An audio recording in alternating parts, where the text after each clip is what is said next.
Hi guys and welcome back to Irony Completed. So today is going to be my top 10 books of all time, brackets at the moment, because my top 10 books of all time is constantly changing because I'm literally reading new books every single week, every single day. So my top 10 favourite books is constantly in flux, but these are my top 10 favourites at this current moment in time. But before I get onto that, I would like to announce the winner of my MUA makeup palette giveaway, which I posted 2 videos ago. Thank you for all the people that entered. I said that I was going to announce it in 2 videos time, and it's been 2 videos since I made that video. So I put all the names of all the people who entered in the comments in my random name generator thing on the internet, what I found. And the winner was YTuber Squad, who is called Fiona and is from Belgium. So I have messaged her and let her know that she is the winner and that I will be announcing it in this video. So congratulations, Fiona. I hope you enjoy your palette. I will send them to you as soon as you send me your address, and thank you to everyone else who entered the giveaway as well. Keep an eye out for more giveaways in the future because I would like to do some more giveaway kind of videos when I hit more subscriber milestones. But onto the video. So I want to start with some books that I don't actually have with me right now because I couldn't bring every single book that I own to university. I have one small bookshelf in my bedroom and it's enough, but like I have a lot of books at home. So some of these books are series and some of these books are just individual books, but I'm considering the series as just books because it's just easier to do it that way. So yeah. First things first, Harry Potter. I mean, who in my generation doesn't love Harry Potter? And if they don't love Harry Potter, what's wrong with them? Harry Potter was my bedtime story from when I was about like 6 years old when the first book came out. And it's just one of those things that has a really sentimental value to me, even if I don't think it's the most amazing literary work of all time. I definitely think that for my generation it was iconic and incomparable. So that's definitely up there with my favourite series and books of all time. If you're interested to know what my favourite Harry Potter book in the series is, it's either 3 or 5. I think probably 3 is my favourite because it contains the most of Sirius Black, but I also like number 5 as well. Sticking to series that I like that aren't here right now, I also really love the Divergent series by Veronica Roth. I've talked about this series before I even started doing booktube kind of style videos, and it was one of those series where I read the first one and then immediately went out, bought all the other books, the collection of short stories, and I read everything in about 5 days maybe. It was a really short space of time, which is saying something because sometimes I can be kind of a slow reader. It was a series I just couldn't put down, and although I was disappointed by the 3rd book, it wasn't my favourite in the series by any means. I still think that it's a really worthwhile series to read if you're into dystopian young adult fiction. And if you don't know what the Divergent series is about, A, where have you been? And B, it's about a young girl living in a walled city who believe themselves to be the last of the human race, and they are divided into factions based on their core values, and she finds out that she is divergent, which means that she has attributes from several of the factions and she doesn't fit into just one. So it's about her struggles living in a society where people deem her divergence as an evil thing to be eradicated. And I don't want to go into too much more detail because if I start going on about what happens in the 2nd and 3rd book, I'll kind of ruin the 1st book, so I don't want to go on and on about it. But I really love the Divergent series, and the collection of short stories made me cry. So go out and read those. I actually made my flatmate Sam read them, who was in the end of my last video. Hi Sam, and she really liked them as well. Another series that I adore but I don't have with me right now is The Enemy series by Charlie Higson. That is an amazing, amazing series. It's about a zombie apocalypse. Basically everyone over the age of 14 starts to get sick and then they kind of become zombies, or these like weird zombie-like creatures that start eating the flesh of the children that survive. And it's about a group of children trying to survive in London in the aftermath of this kind of apocalypse or disease that affects so much of the human race, and basically it's about their survival, and it's a multi-perspective series, so there's lots of different chapters written from different characters' perspectives, which I really like because you get such a wide range of viewpoints about what's happening, including in some of the later books you get zombie perspective chapters, which is awesome. You get perspective of the actual like sick adults, which is cool and very exciting, and it's just such a cool book. But the one warning that I will give you about this series is that Charlie Higson is not afraid to kill off your favourite character, so don't get too attached because he will kill them off. He will. Like in the first book he will. And the last series that I love that I don't have with me right now is the Sherlock Holmes collection of stories. I don't know if you consider this a series.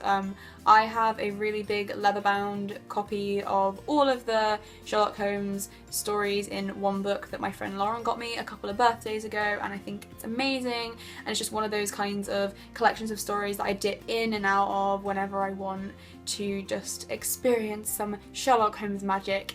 And I feel like a lot of people who are into the Sherlock Holmes adaptations like Elementary or Sherlock or the Robert Downey Jr. movies haven't necessarily read the original stories. Some people have obviously, but a lot of people I feel like they haven't, and I feel like they're definitely worthwhile reading. And I'm really sorry, Arthur Conan Doyle, that you are remembered for some characters that you really truly hated and went to your grave cursing. I'm sorry, but I really love Sherlock. Soz. And the last book that I don't have with me right now because it's signed and I'm not risking losing it at university is The Ocean at the End of the Lane by Neil Gaiman. This is a standalone that he wrote for his wife Amanda Palmer because she doesn't really like fantasy books, and Neil Gaiman's specialty, if you didn't know, was fantasy books mostly. Neil Gaiman's written a lot of series and a couple of standalones, and this is my favourite standalone that I've read by him. It's really great if you want to introduce yourself to Neil Gaiman without being dedicated to reading an entire series, like the American Gods trilogy, or trilogy? Is it a trilogy? If you don't want to dedicate yourselves to a series but you want to try Neil Gaiman, I recommend starting with Ocean at the End of the Lane, is basically what I'm trying to say. And it's about an adult who is remembering his childhood and some very unusual and mystical things that happened during his childhood involving kind of like magical powers and unexplained events. And the ocean is a key part of it, but it's not a real ocean. And I don't want to say too much because I don't want to give too much of the story away, because it really is one of those books that just reveals itself and gets better as it reveals itself. But it's an excellently written book. I absolutely adore Neil Gaiman, and yeah, my copy's signed. I went to a reading that he did in Ely Cathedral when the book was first released, and it was a signing as well, which was awesome. So it's definitely a book that I recommend if you want to try something by Neil Gaiman because you haven't read anything by him before, but his other stuff kind of intimidates you. This is a little bit more lighthearted and I really, really enjoy it. Sticking with fantasy things and also kind of sticking with series, one of my favourite sci-fi series of all time is Hitchhiker's Guide to the Galaxy. This is Douglas Adams' trilogy in 4 parts, and this book has all of the stories in it, all of the books in it. The Hitchhiker's Guide to the Galaxy is immense. It is phenomenal and is indescribable and incomparable, and I think that it's 100% worth reading, especially if you like sci-fi. Basically it's about a guy called Arthur Dent who wakes up and his house is going to be demolished, and then when his house is demolished he finds out from his friend who he thought was human but turns out to be an alien that the Earth is going to be demolished as well. And then he finds himself on a spaceship with the president of the galaxy who has stolen the spaceship, and you know, he deals with all kinds of new alien creatures, and it's just a really funny kind of sci-fi experience. And so many sci-fi books take themselves a little bit too seriously, and this just doesn't. The writing style is hilarious. My favourite quote from the entire series is probably, "I'm so hip I can't even see over my pelvis," and it's just so great. If you've seen the movie, then you should definitely read this as well, because no movie can do this justice, because it just is so like detailed and crazy. And I actually got this entire ginormous book of all the books for £1 from a secondhand bookshop, so you can definitely find these secondhand around, and this cover I think is really cool as well. But yeah, basically if you like sci-fi and you want something a little bit light-hearted but funny and in-depth, and you know, it just goes so detailed and amazing, the world building is great, definitely check this out. The character arc in it is also something that is really awesome, and Douglas Adams' writing style is phenomenal. and hilarious. So this is probably my favourite science fiction series of all time, and I definitely recommend it to anyone else who likes sci-fi. And now for something completely different. This is probably my favourite book of all time, and it is The Great Gatsby by F. Scott Fitzgerald. I mean, this is something that most people read in high school, so most people probably have already read it. If you haven't, what are you doing? Please read this. It was basically written about the 1920s and also in the 1920s, so it's a very kind of like 1920s focused book, not a modern perspective on it, a very kind of like true perspective. And it's about the death of the American dream, the hollowness of the American dream, and kind of the hollowness of the fact that it's so commercialized and the fact that the American dream was so based on material possessions as opposed to happiness. Jay Gatsby is the main character, and he is a friend of Nick, who is the narrator of this book. And Jay Gatsby is in love with a girl called Daisy, and he's trying to impress her, and they were in love, you know, 10 years ago, but now Daisy's married to someone else, and it's just a very sad, tragic book, and also a criticism on the excesses of the decade. F. Scott Fitzgerald wrote a lot specifically about the 1920s and about flappers and that culture, and it's just a very interesting read, and it's so thin that it's really not that much of a hassle, or like a, you know, it's not like it's going to take up a large part of your time to get through. I read this in like a day and a half, I think, the first time I ever read it, and I've reread it many times, and it's definitely one of, if not my favourite book. And yeah, I still haven't read anything else by F. Scott Fitzgerald, but I do own other things by him. I just haven't got around to reading them yet. If you liked the movie, read this and you'll realise that this is better. And now for something even more completely different. This is Lolita. This is by Vladimir Nabokov, and this is about a pedophile, and it's written from the perspective of a pedophile called Humbert, and he basically falls in love with a little girl. And obviously this book is very interesting because we can't really trust anything that the narrator says, because he is, you know, a disgusting person, and it's prefaced with this thing that kind of says that it's based on a true story. It's not, but it kind of has this preface that lets you know that what is written in this book is not presented by Nabokov as good or right. And basically he falls in love with this little girl. She's about 11 years old, and it's lust, it's sexual love. Lolita means a sexually precocious, prepubescent girl, and it's disgusting and heartbreaking, but incredibly interesting from a psychological point of view. And if you're into kind of like weird, creepy kind of books like that, then yeah, definitely give this a shot. The writing style is great. It's very postmodern. If you like postmodernism, I love postmodernism, you'll enjoy this.